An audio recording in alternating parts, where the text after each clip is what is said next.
Hey, hey, hey. Happy Taurus New Moon. Um, let's go ahead and hop into it. This one is powerful, to say the least. It's aspecting some of the biggest astrology in the sky right now, and it's doing so in a tense, in a tense way. But it has the opportunity for helping us to find this like long awaited stability, right?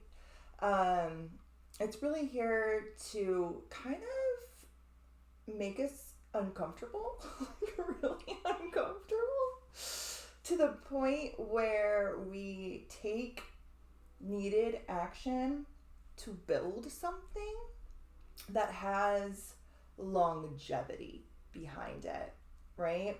So let's go ahead and hop into it. I'm gonna go ahead and share my screen. We'll get over to the slides and hop in.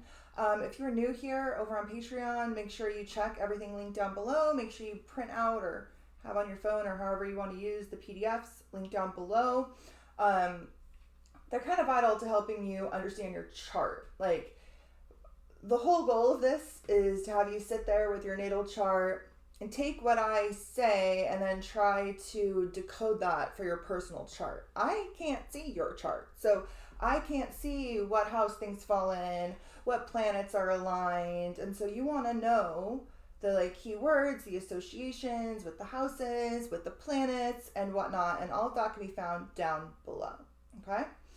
Or you can book a session with me and we can talk about it together. All right, let me go ahead and share my screen. Web screen. I love this. So crazy. And we will hop into it. All right, so here is the thumbnail for this video. We're going to go a lot of places. As usual, it's going to be a very long and in-depth video, but I always like to summarize it here in the beginning, right? So this is a Taurus New Moon. Both the sun and the moon are in Taurus, and it is starting something. It is seeding something here in the springtime months that is going to culminate over the next 6 months. All right. The moon loves to be in Taurus, even more than its traditional sign that it rules, which is Cancer. All right. The moon is considered exalted in Taurus. It is able to express the like higher octave of what it represents. Right? And so new moons in Taurus are profound. And this one, even more so because it's aspecting some crazy shit that we're going to get into, right? New moons are a period of seeding something, starting something, initiating something that grows over a 6-month period and culminates at the full moon of the Taurus full moon, which falls in Scorpio season. And I have a feeling that the moon is considered exalted in Taurus because it is such fertile ground for starting, for seeding. Because Taurus season is that soil. It is that springtime energy of blooming, of life. It literally is the soil of the zodiac that everything builds upon, that everything grows within. It's said that Taurus is the vessel that allows the spark of life of Aries to manifest into physical reality. And this moon is definitely a period to start to seed something that you would like to manifest into physical, tangible reality. Not only is it a new moon, which is a great time to do that, but all of the planets are direct right now. All of them.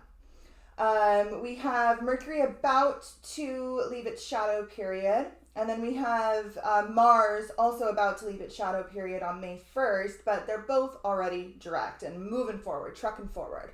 All planets are in this outward, starting a new cycle energy where they're like ready to go, right? So it's a really, really, really great time to start. Now it's a great time to start something that you're prepared to commit to, that you're prepared to put a lot of effort and work into, and that you understand will take a lot of work, right? But it's something that will bring you safety and security and abundance and finances, resources, something aligned with your values, right? That, you'll be building over the next 6 months. But it's a really, really, really, really great time to initiate something. All right. And we'll talk about that more when we get into the chart and, we get into this video, right? So this moon actually falls here. So it falls in tropical Taurus. We are definitely in the season of Taurus. We've already experienced the beginning of spring, that Aries energy, that spark of life, right? That initiation of spring. We've seen nature start to be reborn all around us. Now we come into that fixed energy of Taurus. It's undeniable. You can feel it. You can feel the grounding. You can feel, you're coming down into reality. Aries is very fiery. It's very erratic, right? And you can really feel that solidification of that new springtime energy, that new zodiacal cycle happening. That's undeniable. But you guys know that over here we look at both the tropical zodiac, which we all feel. We all feel the tropical zodiac. It's undeniable. And then we pair that with the sidereal zodiac. Actually very much aligned with exact fixed stars, because the traditional sidereal zodiac does not do that. It still breaks things up into 30-degree segments. And so we always look to see, where exactly does this moon fall? What exact stars does this moon align with? And it actually falls here, right here on the ecliptic, aligned with the fixed star Hamal, which is the head of the ram or the head of the lamb, depending on who's telling the story. We will be talking about this fixed star extensively as we, get into this video. It also aligns with two stars in the leg of Andromeda, the chained woman or the princess. These stars have a lot to do with morality. We'll talk about that as well when we get into the rest of this video, which is very aligned with the Taurus energy, which has to do with our values, our value systems, right? And then it also aligns with a supermassive black hole in the constellation of Cassiopeia, which is the mother of Andromeda. And we'll be talking about the astrology of black holes and some associations with the myths of Andromeda and Cassiopeia, and how this may be kind of playing out in our lives, particularly through this fixed cross. All right, so the big energy in the sky right now is this grand fixed cross, so it's in the fixed signs. That's taking place between the sun and then around this moon, as well as the moon, because the sun and moon are conjunct right here. So the sun and moon in Taurus, opposite Black Moon Lilith, and also the asteroid Hecate in Scorpio. And then those both sit in a square to Mars in Leo and Pluto in Aquarius. This Mars-Pluto opposition we have been feeling for so long, months and months and months, all the way back since 2024.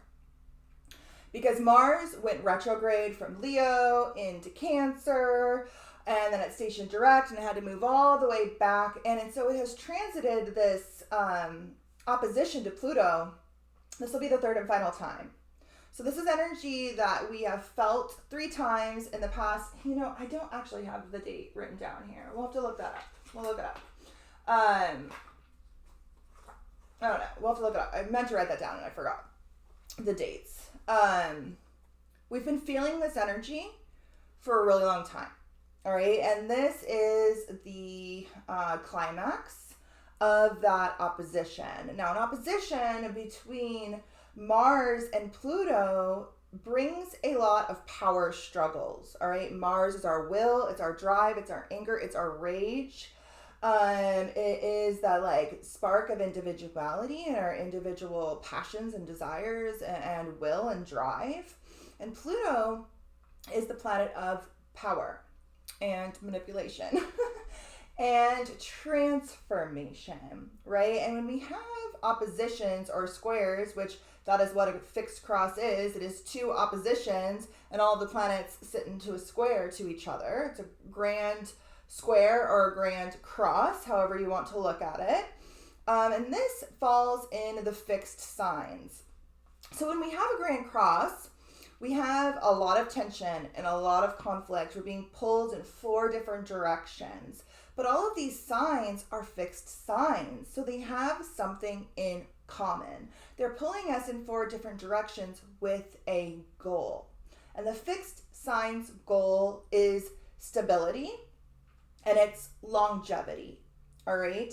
The fixed signs sit in the middle of a season like Taurus in the middle of spring, and they hold steadfast in that energy. They are like unmovable in their expression, right? And they really want us to find a sense of stability and longevity, all right? And so, this moon is definitely bringing tension, conflict, power struggles, aggression, and stubbornness, oh my gosh, to the extreme, right? All of these are conflicting energies because they fall in different elements, but they all fall in the same modality. And so they have a common goal in mind, right?